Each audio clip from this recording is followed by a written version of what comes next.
Hi and welcome to the discrete structure.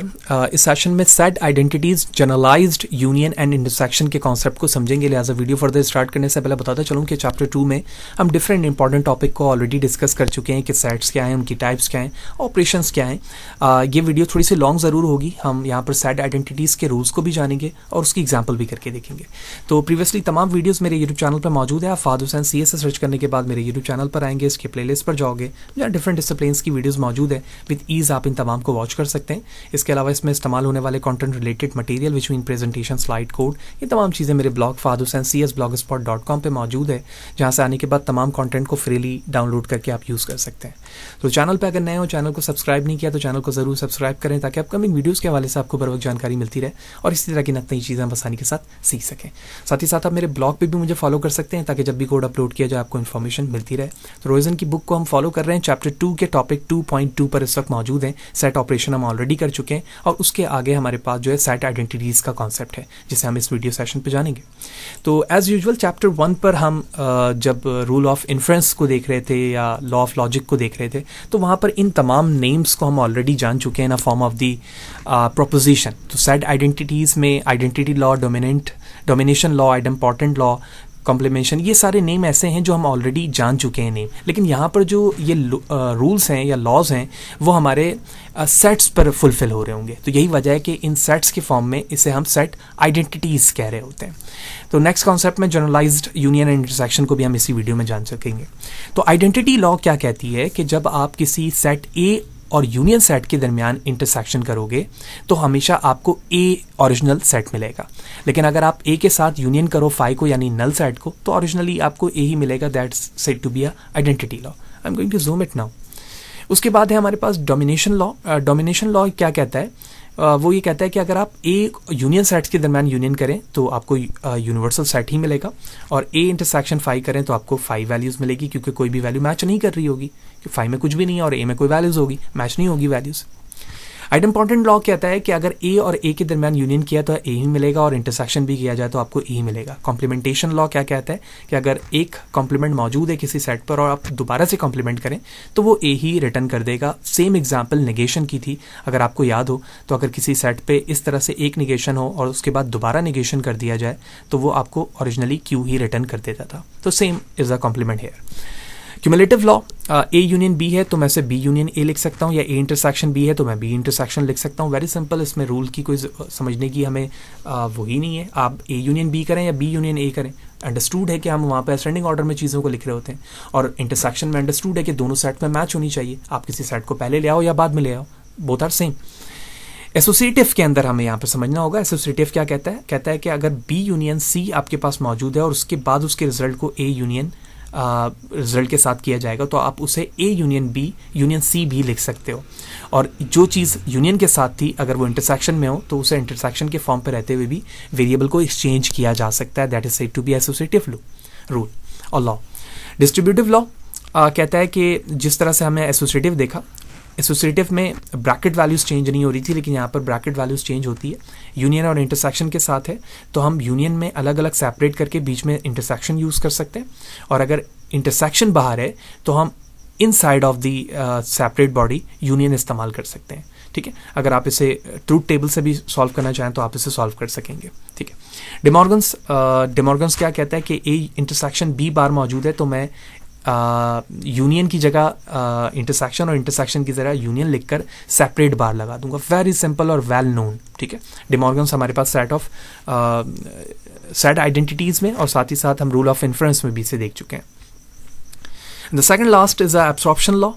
Absorption law कहता है कि ए यूनियन और ए इंटरसेक्शन बी को अगर आप अप्लाई करेंगे तो आपको फाइनली ए ही मिलेगा और A intersection A union B करोगे तो भी आपको ए ही रिटर्न हो रहा होगा। कॉम्प्लीमेंट लॉ कहता है कि अगर ए यूनियन ए बार किया जाए तो आपको यूनिवर्सल सेट मिलेगा और ए इंटरसेक्शन ए बार किया जाए तो कोई वैल्यूज़ भी मैच नहीं होगी जिसे हम फाई से रिप्रेजेंट कर रहे हैं। तो ये तमाम रूल्स जो नेम्स हैं हम इससे फेमिलर्स हैं लेकिन ये सेट्स के फॉर्म पे था तो मैंने थोड़ा सा वक्त लगाया इसमें ताकि समझना आसान हो।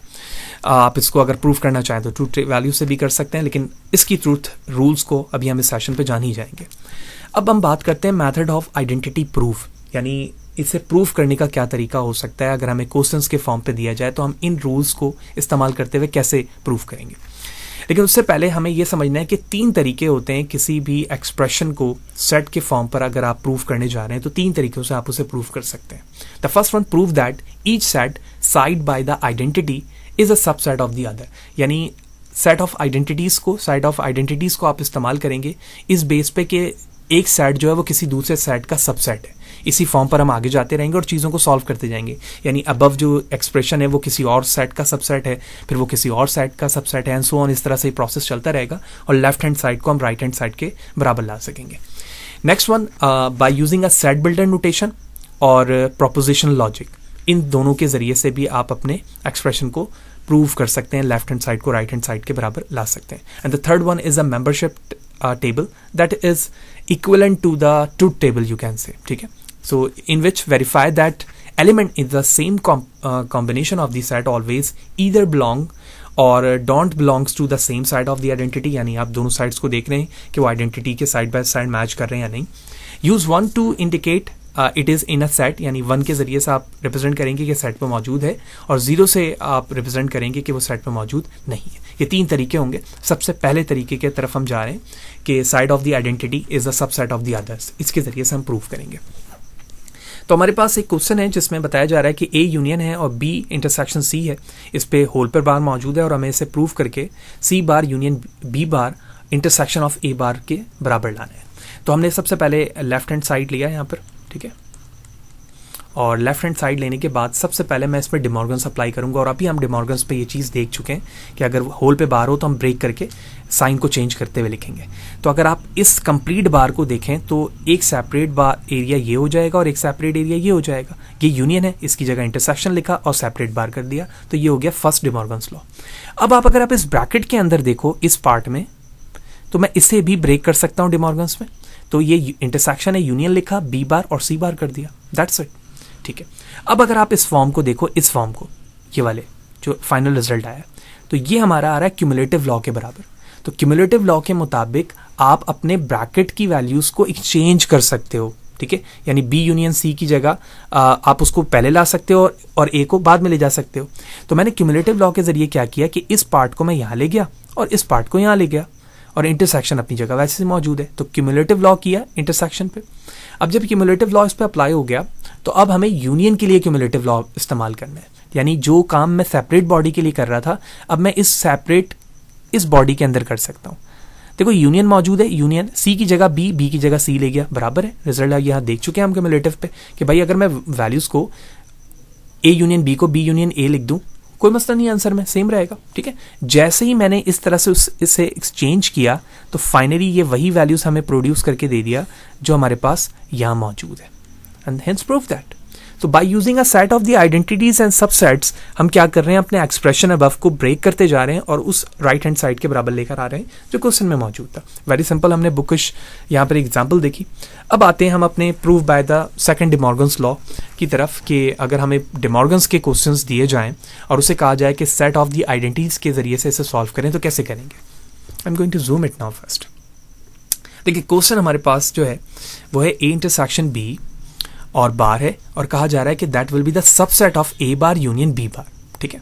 तो हम यहाँ पर मैं कह सकता हूँ एजम्पशन में कि हमारे पास अगर मैं लेफ्ट हैंड साइड ले रहा हूँ यानी इस पार्ट को, तो इस पार्ट को लेते हुए एजम्पशन में मैं कह सकता हूँ ना कि x belongs to this complete value, और मैंने यहाँ लिख दिया एजम्पशन। जिस तरह से आप सपोज करते हैं किसी वेरिएबल को, तो मैंने सपोज कर लिया x हमारे पास एक एलिमेंट है जो बिलोंग्स करेगा इस कंप्लीट वैल्यूज को, राइट, ठीक है।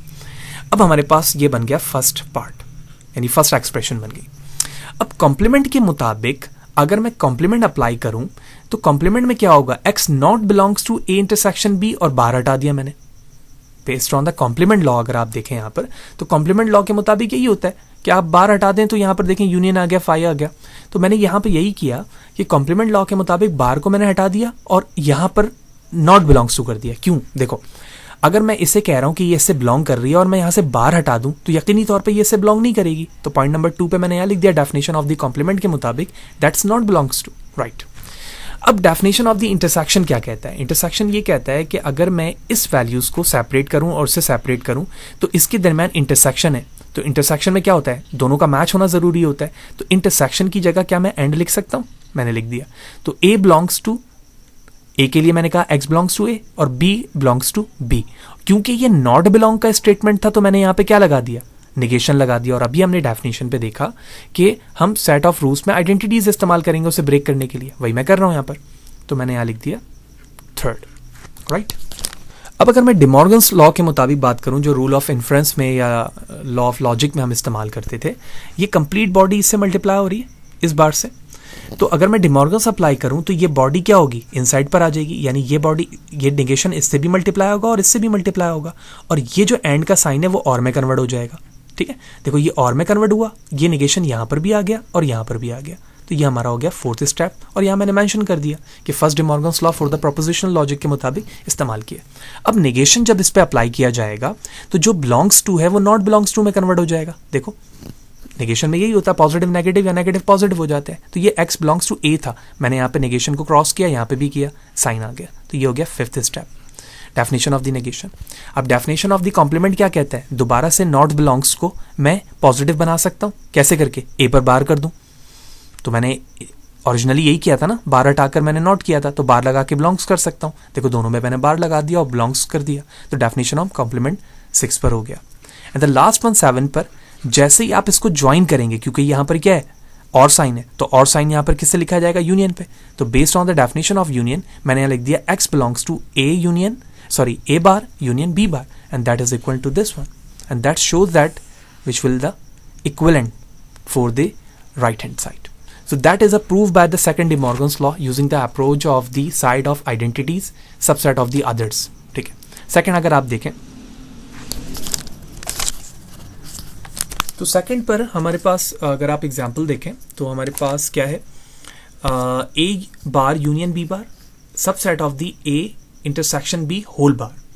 वही अप्रोच इस्तेमाल करेंगे हम। सबसे पहले हमने x बिलोंग्स टू कहा, यानी इस साइड को मैं ले रहा हूं यहाँ पर, तो मैंने एजम्पशन इस्तेमाल की। एजम्पशन के बाद यहाँ पर आप देखो तो यूनियन मौजूद है ना, तो यूनियन की डेफिनेशन के मुताबिक मैं यहाँ पर और लिख सकता हूँ, और इंटरसेक्शन में हम एंड लिखते हैं, तो मैंने यहाँ पर यूनियन लिखा और यूनियन के बिहाफ पर और लिखा, और लिखने के बाद x belongs to a bar and x belongs to b bar लिख दिया, definition of union, very simple, right. Complement के मुताबिक अगर मैं कॉम्प्लीमेंट हटाऊं तो मुझे क्या करना होगा, पॉजिटिव को नेगेटिव बनाना होगा। देखो मैंने बार हटाया, not belongs to, that's the definition of complement. अब नेगेशन के डेफिनेशन में अगर मैं नेगेशन की डेफिनेशन लगाऊं तो वो क्या होगा, दोनों को नॉट के साथ मल्टीप्लाई करेगा, यानी मैंने नेगेशन यहाँ पे भी लगा दिया और यहाँ पे भी लगा दिया, क्योंकि अब पहले मैंने कॉम्प्लीमेंट किया था, अब कॉम्प्लीमेंट को खत्म करने के लिए नेगेशन लगा रहा हूँ दोनों तरफ। देखो नेगेशन लगाया, साइन वही है, तो ये नॉट बिलोंग्स टू में कन्वर्ट हो गया। अब जब नेगेशन यहाँ पर ऐड हो चुका है इस बार पर, तो अब डिमॉर्गन्स अप्लाई होगा। तो डिमॉर्गन्स अप्लाई पे क्या होता है, अगर और साइन होता है तो वो एंड में, और एंड साइन होता है तो और में। ये कन्वर्ट हुआ यहाँ पर, कन्वर्ट होने के बाद आउटसाइड पे जो नेगेशन मौजूद था, अब हम नेगेशन यूज कर रहे हैं। तो नेगेशन के मुताबिक अब मैं इंटरसेक्शन रूल अप्लाई करूंगा। इंटरसेक्शन रूल के मुताबिक ये यहाँ पर एंड था, एंड की जगह मैं इंटरसेक्शन लेकर आया, दोनों को मर्ज किया। नेगेशन जैसे ही अप्लाई करूंगा कॉम्प्लीमेंट में, तो जो बार मौजूद नहीं था ए बार पे, उसकी जगह मैं बार लिख दूंगा। यहाँ पर उन्होंने बार हटाया था, वो चीज़ यहाँ पर बार ऐड हो गई। तो इस तरह से अब जो यहाँ पर वैल्यूज आई है वो इसके राइट हैंड साइड के बराबर आ गई, एंड दैट्स कूल।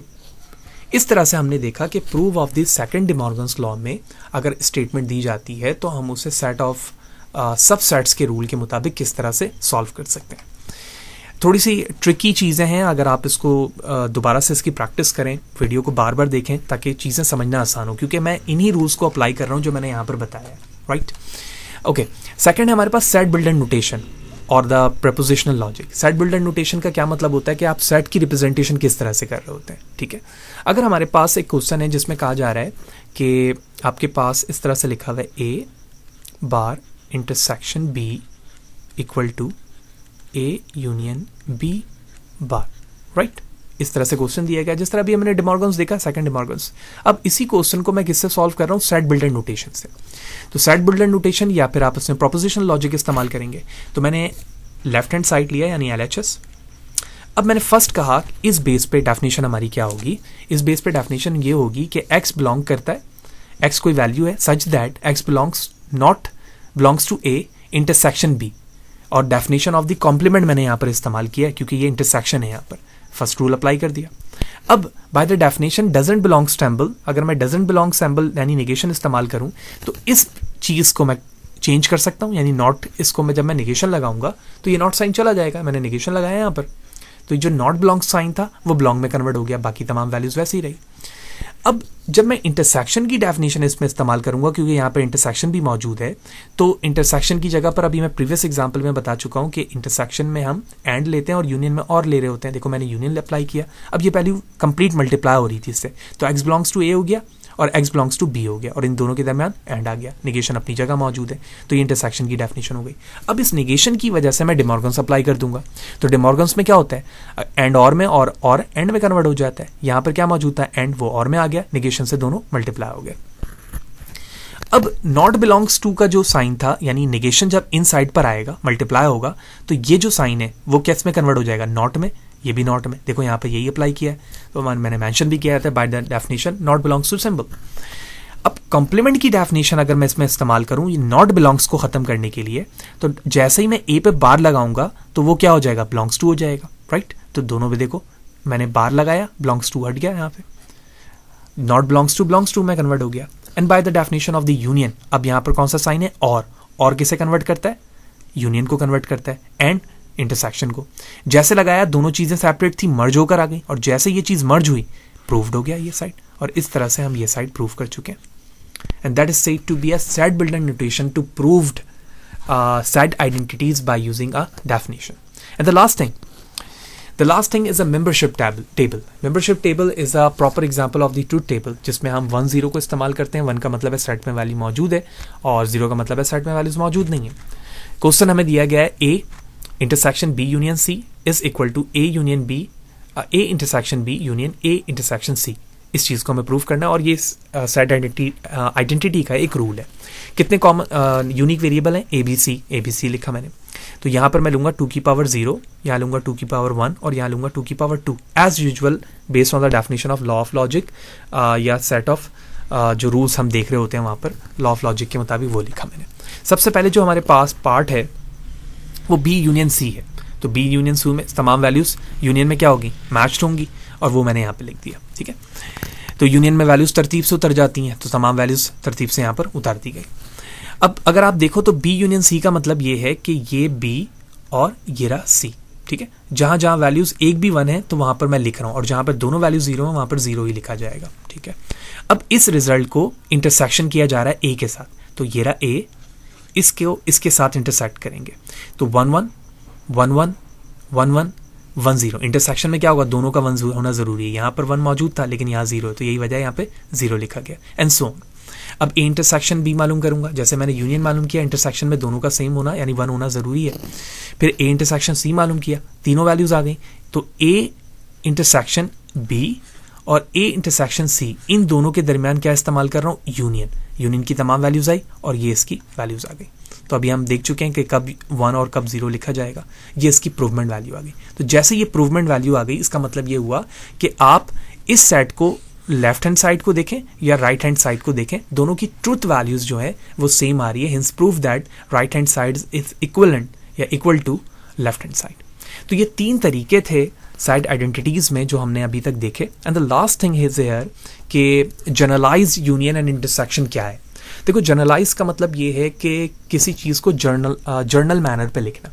इसकी कॉमनली और सबसे ज्यादा इस्तेमाल होने वाली एग्जांपल समेशन साइन है। समेशन साइन हम कब इस्तेमाल करते हैं, ठीक है, या इस तरह से साइन हम कब इस्तेमाल करते हैं। समेशन का मतलब ये है कि जब डिफरेंट वैल्यूज को ऐड किया जा रहा हो, तो आप यहाँ पर आई की वैल्यू मेंशन करते हैं, आई की वैल्यू फॉर एग्जांपल 0 से स्टार्ट हो रही है n तक। इस साइन का मतलब ये होता है कि आप मल्टीपल वैल्यूज को मल्टीप्लाई करना चाह रहे हैं, ठीक है ना। तो इन दोनों साइंस को आप जनरलाइज मैनर पर लिख रहे होते हैं। बिल्कुल इसी तरह सेट में यूनियन और इंटरसेक्शन को भी जनरलाइज्ड फॉर्म पर लिखा जाता है जब मल्टीपल वैल्यूज के दरमियान सेम ऑपरेशन हो रहे हो। कैसे, हमारे पास डिफरेंट सेट हैं that start from A1 A2 to AN, इन तमाम के दरमियान क्या हो रहा है, यूनियन। तो इनको जनरलाइज फॉर्म में देखें आप, इन लार्ज मैंने यहाँ पे U लिखा है, that is start I is equal to 1 to N, और तमाम वैल्यूज क्या के दरमियान क्या हो रहा है, यूनियन हो रहा है। तो A ऑफ I का मतलब है कि फर्स्ट, सेकंड, थर्ड, कब तक, n तक। इसी तरह से इस चीज को अपन इंटरसेक्शन में देखें तो तमाम वैल्यूज के दरमियान इंटरसेक्शन है। इन लार्ज फॉर्म पे इंटरसेक्शन लिखा गया I equal to 1 to N, यानी स्टार्ट 1 से हो रहा है और N तक जाएगा जो भी रेंज है, और A ऑफ I से रिप्रेजेंट किया जा रहा है। इसकी एग्जांपल क्या हो सकती है, हमारे पास A एक सेट है जिसकी वैल्यू 1 से लेकर I तक जा रही है, ठीक है, यानी डिफरेंट एलिमेंट्स मौजूद है, जबकि आई स्टार्ट हो रहा है 1 से लेकर सो ऑन। अगर मैं इसके यूनियन को रिप्रेजेंट करूं, क्योंकि देखें डॉट डॉट आई है तो उसका मतलब ये इनफाइनाइट टाइम तक जा रहा है, जिसको आप एन वैल्यूज कह सकते हैं। तो I start is 1 to infinity A of I, और इसी के यूनियन को अगर मैं रिप्रेजेंट करूं तो देखो 1 2 3 N is equal to 1 2 3 so on, यानी जितनी भी वैल्यूज हैं वो सारों के दरमियान क्या हो रहा होगा, यूनियन ऑपरेशन। और एट लास्ट जो हमारे पास रिजल्ट आएगा वो क्या आएगा, पॉजिटिव इंटीजर आएगा। क्यों? क्योंकि आप आई की वैल्यूज देखो तो हमारे पास 1 2 3 पॉजिटिव की दी गई है, तो यहाँ पर जितनी भी वैल्यूज आएंगी वो पॉजिटिव इंटीजर्स ही आएंगी, जिसे यहाँ पर रिप्रेजेंट भी किया गया है। और इसी चीज़ को अगर मैं इंटरसेक्शन से लिखूँ तो इंटरसेक्शन में इस तरह से वैल्यूज लिखी जाएंगी तमाम फॉर्म पर, और जो मैच्ड वैल्यूज एट लास्ट होगी वो हमारे पास 1 आ रही होगी। तो that is a very simple form in generalise manner के किस तरह से जनरलाइज मैनर पे चीज़ों को लिखा जाता है। That's the last topic of this session. तो इस सेशन पे हमने देखा कि सेट बिल्डर नोटेशंस की रिप्रेजेंटेशन सेट आइडेंटिटीज़ में कैसे की जा सकती है, खुद सेट आइडेंटिटीज़ क्या हैं, क्या क्या नेम है, क्या मकसद है इनका। 3 तरीक़ों से आप आइडेंटिटी प्रूव कर सकते हैं, लेफ्ट हैंड साइड को राइट हैंड साइड के बराबर या राइट हैंड साइड को लेफ्ट हैंड साइड के बराबर में।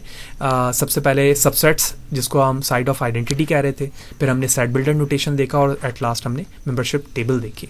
तो फुली सारी चीज़ें आपको क्लियर होंगी। फिर भी अगर कोई सवाल है, कोई चीज़ समझ में नहीं आई है, कमेंट सेक्शन पर ज़रूर पूछें, कोशिश करूँगा इस हवाले से आपको बरोबर जवाब दे सकूँ। वीडियो अच्छी लगी तो लाइक करें, ज़्यादा लोगों को शेयर करें, क्योंकि बड़ी मेहनत दरकार होती है इन चीज़ों को बनाने के लिए, and based on the requirement of your text और द कमेंट्स सारी चीज़ें बनाई जा रही होती हैं। तो आपकी मोटिवेशन रिक्वायर्ड है, ज़्यादा लोगों को शेयर करें और इसी तरह से जुड़े रहें, ताकि नेक्स्ट सेशन पे आप अच्छे कॉन्सेप्ट के साथ चीज़ों को लर्न कर सकें। तो अपनी सजेशन ज़रूर बताया करें मुझे कमेंट्स में, ताकि मैं उस चीज़ से उसके मुताबिक भी चीज़ें तैयार कर सकूं।